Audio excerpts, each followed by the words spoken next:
Welcome to the Egyptian household. In pre-Greco-Roman culture, women were considered equal to men in many matters. They owned property, testified in court, could divorce and inherit. Until the Greeks and Romans restricted their rights, Egyptian women could take over their deceased husband's trade. Marriage contracts included mentions of allowances and items of value brought to the marriage by the woman, which would forever belong to her.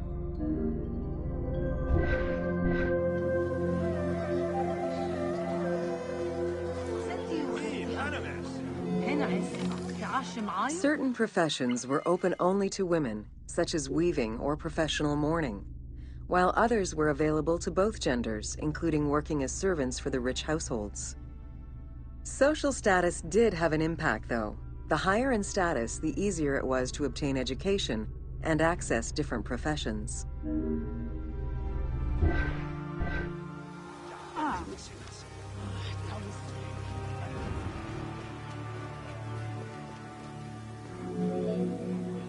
Homes were generally composed of 3 rooms. First, there was the entrance, furnished with a small bench of brick, probably intended for a statue and protective divinity. Then there was the ceremonial room, meant to receive guests. The last room was either a bedroom or kitchen. Furniture consisted of basic chairs, chests, and storage. Tables were not used for family dinners. Instead, each individual had a small table of their own.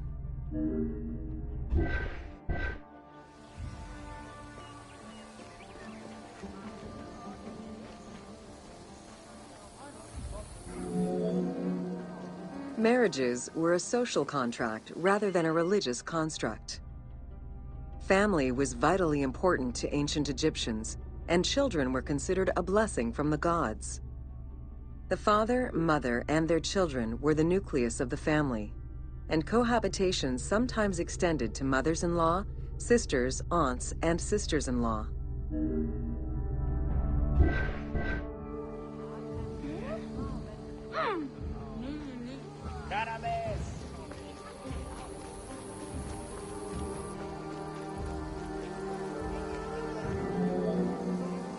Status and wealth played a large role in the style and size of ancient Egyptian homes.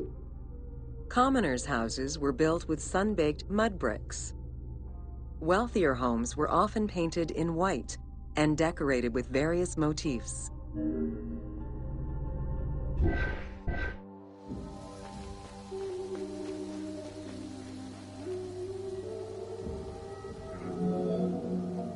Town officials and the rich lived in mansions with numerous rooms that were luxuriously decorated. Only temples and tombs meant to last for all eternity were built with stone.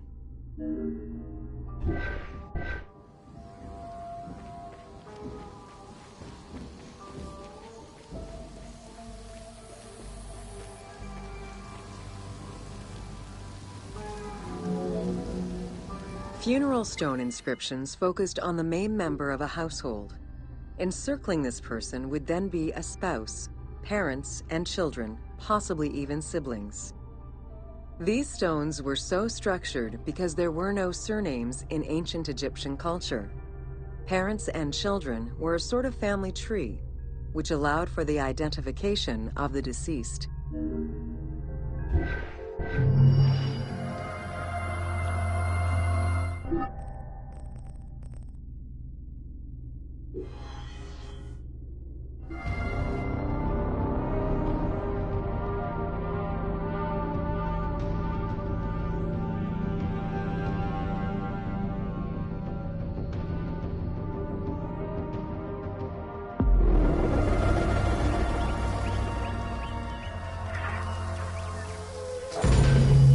Welcome to Bread and Beer. While the Mesopotamians invented beer, including using a straw to avoid the sediments and herbs, ancient Egyptians perfected the brewing method. Egyptian beer's quality was determined by alcohol strength, color, and flavor. During the Pharaonic era, beer was the most commonly used and important alcoholic beverage, The state and temples used it, along with bread, as payment to workers, and it was included on the lists of food offerings to the gods and the deceased.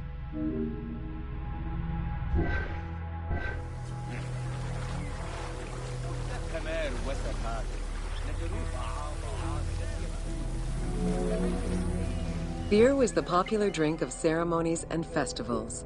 The festival of drunkenness was even dedicated to it. Considered to be quite nutritional, beer was also significant in the day-to-day lives of ancient Egyptians.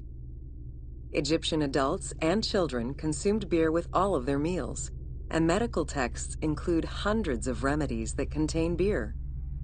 It remained the most popular alcoholic beverage until the Roman era.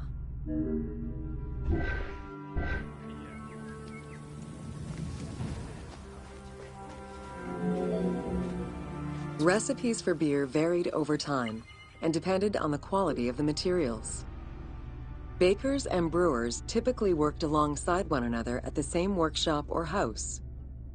Many families often produced the quantity appropriate to their own consumption, with better quality beers produced for festivals and other special occasions.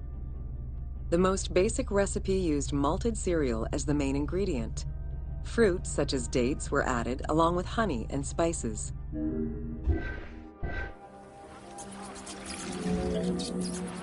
Once baked, bread would be crumbled into the brew to start the fermentation process. Adding grain enzymes would break down the starches, turning them into sugar and creating a thick mash.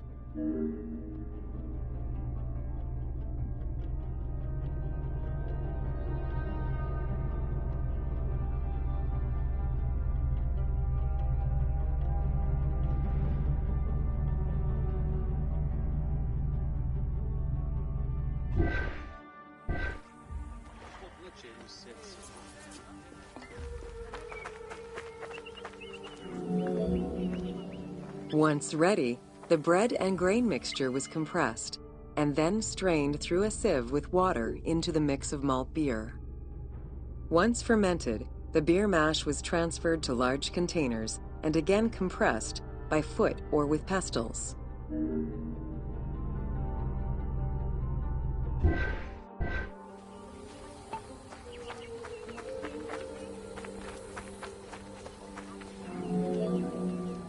Once smooth, the beer was stored in pottery jars and sealed with a clay stopper.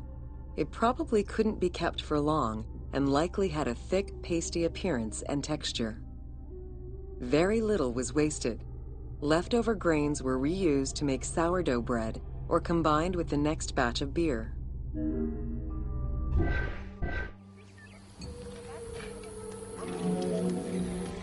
While there are many ancient accounts for making bread, most of the knowledge known about ancient Egyptian brewing comes from an account by the alchemist Zosimus over 300 years after Cleopatra's reign. More recently, Dr. Delwyn Samuel, an archaeobotanist, has proposed alternate antique techniques to brew beer. However, experts are unable to replicate an authentic beer since not all of the techniques and ingredients used by ancient Egyptians are known yet.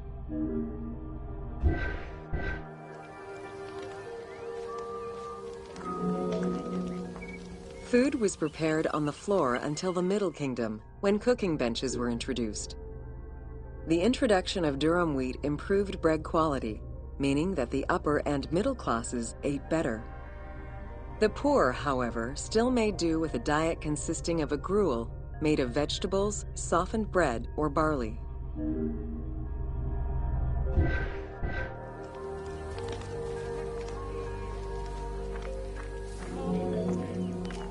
Dough was kneaded by hand or foot, and when sufficiently blended, additional items were added, such as fruits, nuts, honey, and spices. To leaven the bread, they added sourdough or leaven from beer brewing. Ovens were circular or beehive-shaped and made with clay or brick. If there was no oven at all, a bread maker used the hot sand to bake flatbread, a technique still in use by some Berbers today.